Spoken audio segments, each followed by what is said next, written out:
चाहते हैं हमारा कर्तव्य तौफीक जी। बहुत बढ़िया। नमस्कार, मेरा नाम प्रदीप शर्मा है। आज दोस्तों हम बात करेंगे इस खास पेशकश में। तो आज हमारे साथ जुड़ रहे हैं पुन्हाना शहर से यानी मौलाना तौफीक जी हैं। मौलाना तौफीक जी, बहुत बहुत स्वागत है। सबसे पहले आपका शुक्रिया जी। आप ये बताइए कैसे दर्शक आपको देख रहे हैं? अल्हम्दुलिल्लाह हम बहुत ठीक हैं। और आप बताइए आप कैसे हैं? हम भी बहुत अच्छे बहुत हैं। बढ़िया प्रदीप जी। तौफीक जी भी अच्छे हैं, हम भी अच्छे हैं। लेकिन अगर देश का माहौल देखा जाए तो मौलाना साहब एक माहौल चल रहा है हाथरस की, जो बेटी के साथ में जी, किस तरीके से दरिंदगी की गई। हम आपसे जानने की कोशिश करेंगे मौलाना साहब, जिस तरीके से उस बेटी के साथ में दरिंदगी की, क्या लगता है किस तरीके से देखते हो आप? असल में प्रदीप जी बात यह है कि जो हाथरस का जो मामला हुआ है वो एक ज़बरदस्त, गमनाक, अफसोसनाक, अंदोहनाक और बहुत शर्मनाक वाक़या है। मुल्क के माथे पर कलंक है।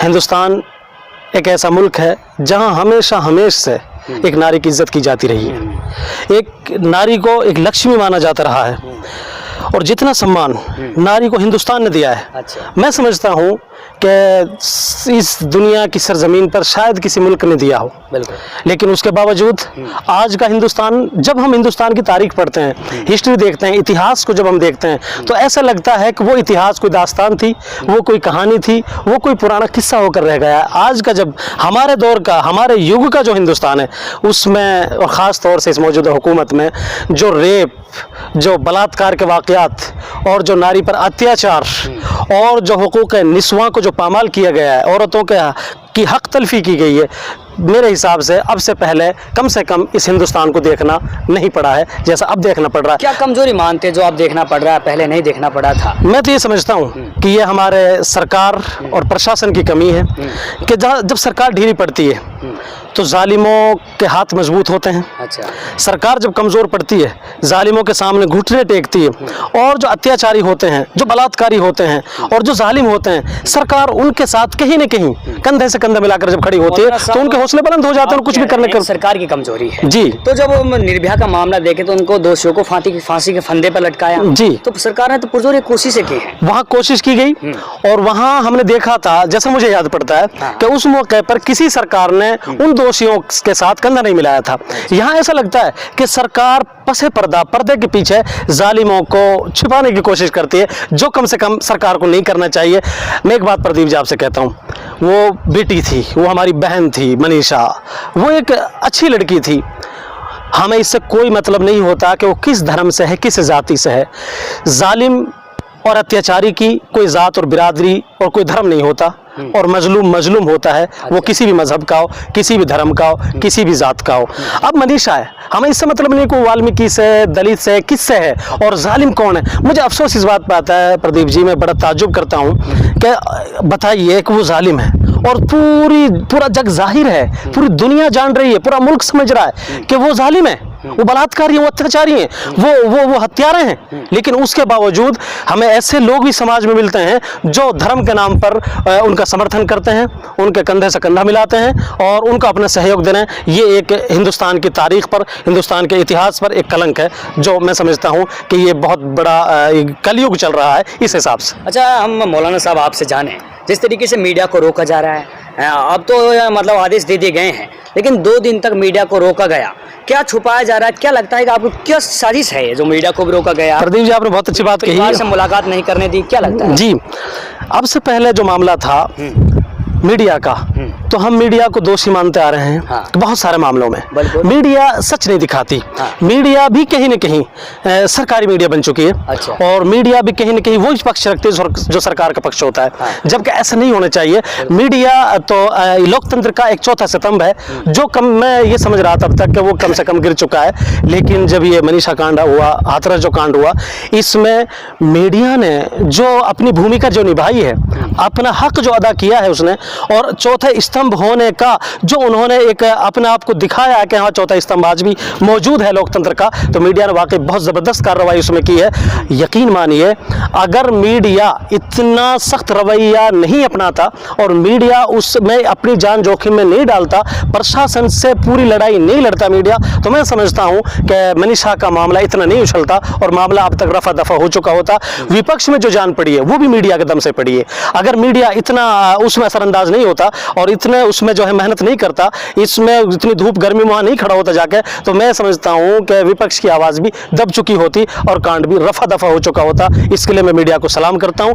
और ऐसे मीडिया जिनसे हमें उम्मीद नहीं थी, चाहे वो एबीपी न्यूज़ हो, चाहे न्यूज़ 18 हो, चाहे आज तक हो, और दूसरे रवीश कुमार वगैरह का तो कहना ही क्या, वो तो खैर समाज के साथ और जनता के साथ और विपक्ष के साथ खड़े रहते हैं, सरकार से सवाल करते रहते हैं। लेकिन जिनको हम अब तक गोदी मीडिया या मोदी मीडिया कहते रहे, उन्होंने भी अच्छी भूमिका निभाई है।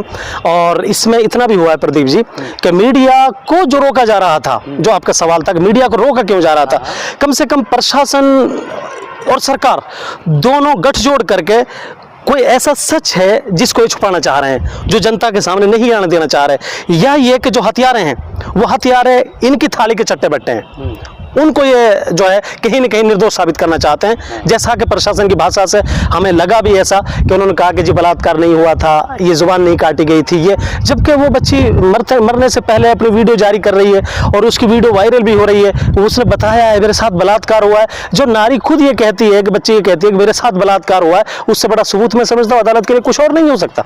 उसका हम अंतिम संस्कार की हम आपसे बात करें, जिस तरीके से अंतिम संस्कार हुआ, क्या इसी तरीके से अंतिम संस्कार होते हैं? प्रदीप जी, सही मायने में जो ये वाक़या हुआ है, जब इसको हम पढ़ते हैं या इसके बारे में हम सोचते हैं या जब इसकी तस्वीर हम देखते हैं, तो दिल कांप जाता है, रूह कांप जाती है। कहीं ऐसा होता है सितम बालाए सितम, जुल्म बरस जुल्म, के अत्याचार पर अत्याचार, कि आपने उसके साथ रेप हो गया, हत्या हो गई।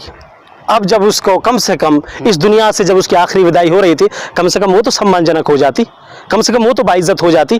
कम से कम जब वो किसी की लाडली जब वो आखिरी जा रही थी, तो उसका आखिरी दीदार, आखिरी दर्शन कम से कम उन माता पिता के लिए तो कराए जाते हैं जिन्होंने उनको पाला पोसा, जिनको उनसे काफ़ी उम्मीदें थी, जो कुछ उनको आगे ले जाना चाह रहे थे, जो अपनी बेटी से बड़ी उम्मीदें लगाए बैठे थे। उनकी बेटी इतने उनकी हत्या की गई है, उनके साथ बेइज्जती का मामला किया गया है, उनकी इज्जत को लूटा गया, उजाड़ा गया, बर्बाद कर दिया गया और उस खानदान की इज्जत तक उजाड़ दिया गया। अब आखिरी जब मामला आता है, वो रो रहे हैं, वो चिल्ला रहे हैं, हाथ जोड़ रहे हैं कि भाई हमारी बेटी हमें दे दो, हमें दिखा दो। क्या उस बेटी का ले जाकर वो करते क्या? वो भी तो अंतिम संस्कार ही करते, लेकिन कम से कम उनका मन रह जाता और उनको तसल्ली मिल जाती, उन्हें ऐसा लगता कि भाई कम से कम हमने अपनी बेटी को देख लिया, अब आगे कानूनी कार्रवाई होनी है। तो मैं समझता हूँ ये तो सबसे बड़ा अत्याचार ये हुआ है कि जो प्रशासन ने जबरदस्ती माँ बाप से छिनाकर, माँ बाप को ना दिखाकर और माता पिता से दूर करके बच्ची को अंतिम संस्कार कर दिया। किया नहीं किया, क्या किया, इसी को कैसे मान ले, या माता पिता कैसे मान ले, या ये जनता कैसे मान ले, ये मुल्क कैसे मान ले कि जो जिसका अंतिम संस्कार वो मनीषा ही थी कि उसको समंदर में बहा दिया या किसी और को ले जाके जला दिया। मौलाना साहब, जिस तरीके से हमारे देश में ये चल रहा है,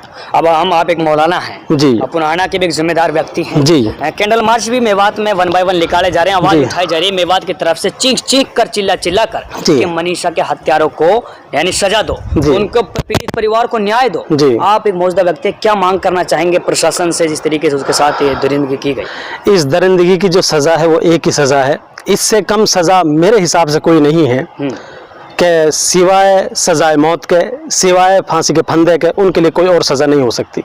प्रदीप जी, इतना घिनौना काम हुआ है, कम से कम आइंदा के लिए तो ऐसा हो जाए कि ऐसी इबरतनाक सज़ा अगर मिले, और ये सज़ा मैं तो ये कहता हूँ कि चौराहे पर लटका के फांसी दी जाए, ताकि आइंदा कोई ऐसा सोचे भी तो उसकी रूह कांप जाए कि अगर तू ये करेगा तो कल को तेरे साथ वो होगा जो उनके साथ हुआ है। ये कम से कम ऐसी सज़ा उनके लिए दी जानी चाहिए।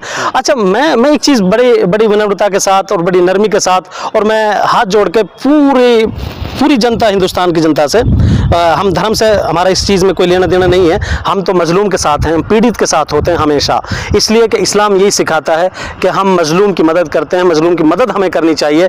इससे कोई मतलब नहीं होता कि सामने वाला जो मजलूम है वो कौन सी बिरादरी से, कौन सी जात से है। मैं फिर वही बात दोहराऊंगा कि जो उन हथियारों के समर्थक बन रहे हैं, उनको अपना समर्थन दे रहे हैं, वो बाज आ जाएं, वो ये सोचें कि कल को मनीषा अगर बाय द वे उनकी बेटी होती, मनीषा उसकी बेटी ना हो कि जिसकी वो है, वो उनकी बेटी होती जो उनका समर्थन कर रहे हैं, तो उस वक्त भी क्या वो यही करते जो आज धरने पे बैठ रहे हैं उनके समर्थन पे, या उनको सहयोग देने की कोशिश कर रहे हैं, या उनको बचाने की कोशिश, क्या तब भी यही होता? मैं समझता हूँ फिर इसका ऐसा नहीं होता, कम से कम वो धरने पे नहीं बैठते और उनका मन और उनका विचार और उनके ख्याल भी यही होते हैं जो आज मनीषा के पिता के हैं। तौफीक जी, चैनल के माध्यम से आपको 36 बिरादरी देख रही है, हिंदुस्तान देख रहा है जी, क्या मैसेज देना चाहेंगे हाथरस मामले को देखते हुए?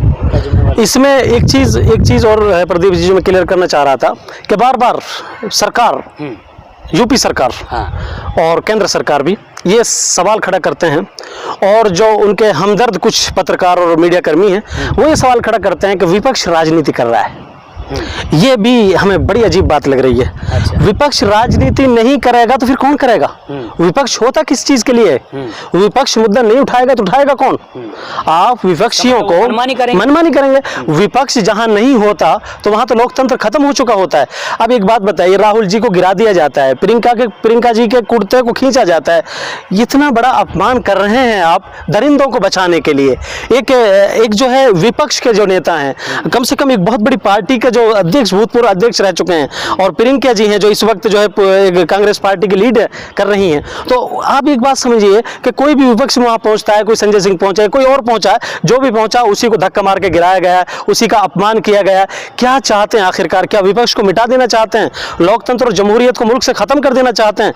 मैं समझता हूं कि ये सरकार की एक ओछी सोच है, गलत सोच है।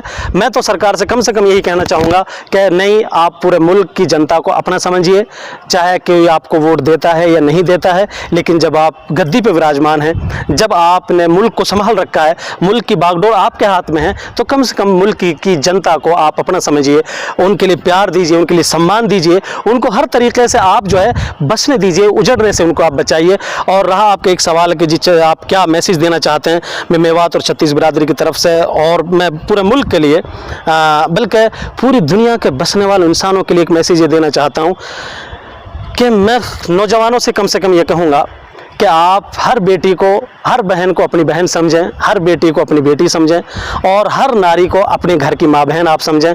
अगर आप किसी की इज्जत उजाड़ते हैं, एक बात बता दूं, परजीत जी, बहुत तजर्बे की बात है ये, और लोग जो बड़े बूढ़े हैं, जो पुराने लोग हैं, वो तजर्बा बताता है, उनका तजर्बा, और हमने किताबों में बहुत ध्यान से इस बात को पढ़ा है कि कोई किसी के साथ जब अत्याचार करता है, कोई किसी के साथ जब जुल्म करता है, जब तक उसके साथ वो जुल्म नहीं हो चुका होता, उस वक्त तक वो इस दुनिया से नहीं जाता।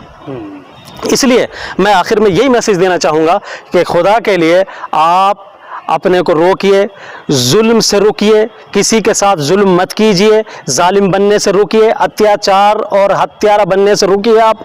और अगर आपके सामने कोई मजलूम है, मनीषा है या कोई और है, किसी के साथ अत्याचार हो रहा है, जुल्म हो रहा है, तो उसमें प्रदीप जी मैं ये कहूँगा पूरी दुनिया के लोगों से और ख़ास तौर से मुल्क भारत से मैं ये कहूँगा कि आप मजलूम के साथ रहिए, मजलूम की आवाज़ उठाइए, और जो पीड़ित है उस पीड़ित के साथ रहिए, ताकि पीड़ित को इंसाफ मिल सके, पीड़ित को, उस पीड़िता को उसका हक मिल सके, और आइंदा कोई ऐसी, कोई बच्ची, कोई बेटी आइंदा जलील ना हो, रुसवा ना हो, और ऐसी दर्दनाक मौत उसे नसीब ना हो। अगर मुल्क के भविष्य को बचाना है, फ्यूचर मुस्तकबिल को बचाना है, तो मुल्क में जो है सरकार को अपना रवैया बदलना पड़ेगा, और सरकार को गुंडों के खिलाफ, हत्यारों के खिलाफ, अत्याचारियों के खिलाफ, उनके खिलाफ आवाज़ उठानी पड़ेगी, और सरकार को इंसाफ देना पड़ेगा पीड़ितों के लिए। देखिए मौलाना तौफीक शाह ने कुछ सवाल किए हाथरस मामले को लेकर, देखना यही है उत्तर प्रदेश सरकार पर जिस तरीके से तौफीक जी ने सवाल खड़े करें, क्या इन पर कार्रवाई होगी, क्या ये आवाज़ समझी जाएगी? ये भी एक पुराना के मेवात जिले के पुराना विधानसभा से मौलाना तौफीक एक जिम्मेदार आदमी है। वक्त का इंतजार है, वक्त के लिए दोस्तों देखना यही होगा आगे किस तरीके से अमल में कार्रवाई लाई जाती है। बिल्कुल सही बात है। तौफीक जी बहुत बहुत शुक्रिया आपका हमारे साथ जुड़ने के लिए। बस मैं ये कहूँगा आपसे कि आप ऐसी आवाज़ उठाते रहें, आप जो है पत्रकार हैं, इसका पत्रकारिता का आप हक अदा करते रहेंगे, तो मैं समझता हूँ कि जो लाखों लोग मिलकर काम नहीं कर सकते वो आप काम कर सकते हैं। मैं आपकी इस बात से बहुत सहमत हूँ और बहुत खुश हूँ। कम से कम आपने एक पीड़िता के लिए आवाज़ उठाई है, और मैं आपके लिए दुआ करूँगा और आपको सहयोग दूंगा कि आप ऐसी आवाज़ उठाते रहें। उठाते हैं, हमारा कर्तव्य तौफीक जी।